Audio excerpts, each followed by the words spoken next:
I was talking about the budget, and I'd like to have a few more thoughts on that. Today, it is an eye opener for us that there are opportunities which the government can take to liberalize the economy further. We should understand that the government has been working behind the scenes, working hard to give the benefit to the honest taxpayer. And by giving the benefit to the honest taxpayer, it is trying to tap into records using technology, to tap into the untaxed persons. I am not talking about those persons who are avoiding tax. I am talking about the persons who we can bring into the tax net.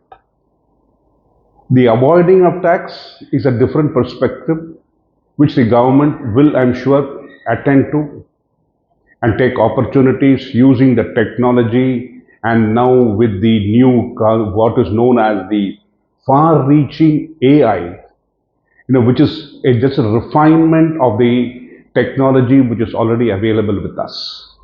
Now it can be developed into a technology by which it's becoming scary, yes, but we need to scare and shock the people to bring them into the fold, by which the government will be able to give the honest taxpayer and the honest citizen more benefits, more security, and more opportunities. This budget is not less for criticism. There will be critics, there will be curses. It's not going to be only bouquets. There is going to be a lot of stones thrown at it, and a lot of criticism will come out of it as the system evolves and we start understanding the whole background behind which this action has been taken by the government. So keeping this in mind, and I had a few thoughts which came into my thought process, like, for example, now many of us are seeing the tax net being widened through lot of information which is being collected by the government. Now there's one area which I do not know, it's a weak area or whether the government is aware of it, or I'm sure the government will be aware of it. I'm not the only person who's thinking on those lines. There'll be a lot of far more intelligent people who know far more economics, far more implementation of technology, looking into these affairs. That is, to avoid tax. See, for example, today you are having a salary, exemption up to 12.75 lakhs. That means a person earning a salary with a standard deduction will get an exemption up to 12.75 lakhs. An ordinary person now also gets up to the limit of 12 lakhs. And suppose we look at it from that perspective, there will be a number of people floating a number of companies or small scale industries providing benefits to their relations and others by just keeping the limit at 12.75 lakhs and providing opportunities for them just to keep them above their head above the water, so that they don't pay tax but the money goes to them. And the company also has expenses, and maybe it may show a profit or may not show a profit. Now, can this happen? Yes. We see many companies with 100 subsidiaries, 150 joint ventures, innumerable of companies which are now related, and we call it the holding company and its subsidiaries and joint ventures and associates. Now, if I do not know whether it's true, but many of these, when we read at the information which is flowing through the market, and read between the lines, putting the paper up to the light and reading between the lines, as Global does it in that movie where they find out when they sent the first John Glenn to the moon, the first attempt, she puts up the paper to the light and sees what has been redacted and hidden. In the same manner, I'm sure the government must be looking through the paper and understanding, hey, there is something funny going on. The reason I was surprised to read that a chaiwala, a driver, and the local gardener were the directors of a company. Now, is it fair to do that? Now, I'm not talking about the other aspect.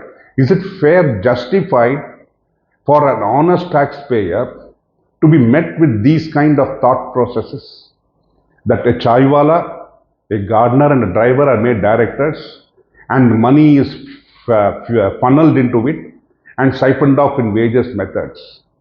That means they are cheating the general public. That is where the government is now putting its eyes on. It is going to see, put up the papers up to the light and find out and read between the lines. I'm sure about it. I'm sure they will bring regulations to control this evil practice. I call it evil practice because it hurts the nation as such. And when it hurts the nation, it hurts each individual Indian. So this kind of practice should not be encouraged and should be avoided. Recently, I read in the paper, not even heard, I heard the news. I also read in the information that 10,000 crores has been siphoned off through fraudulent companies by money laundering purpose and sent abroad. It has been caught. And those people have been held by professionals. Professionals are trained to guide those people to fall within the parameters of a law. Not to read between yes, you can read between the lines of the law and take legitimate steps to save taxation and avoid taxation or create an empire. But reading between the lines and going beyond the law, just saying that, hey, this may not be looked into from this aspect. And is that the truth that we are going to get in the future? The government must be looking at it, and I'm sure it will look at it better.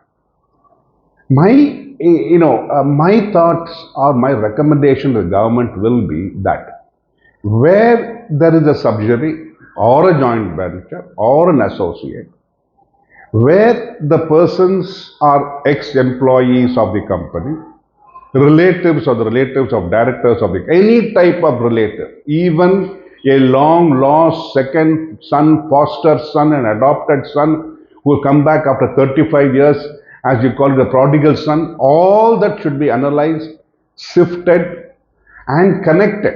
The lines, I'm sure, they can be connected.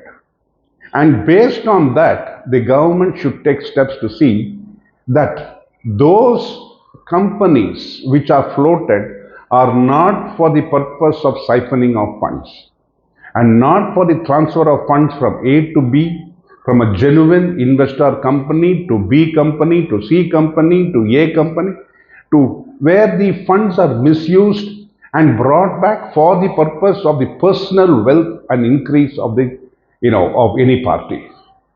So, it is disagreeable to think on these lines also. And, because it affects a nation.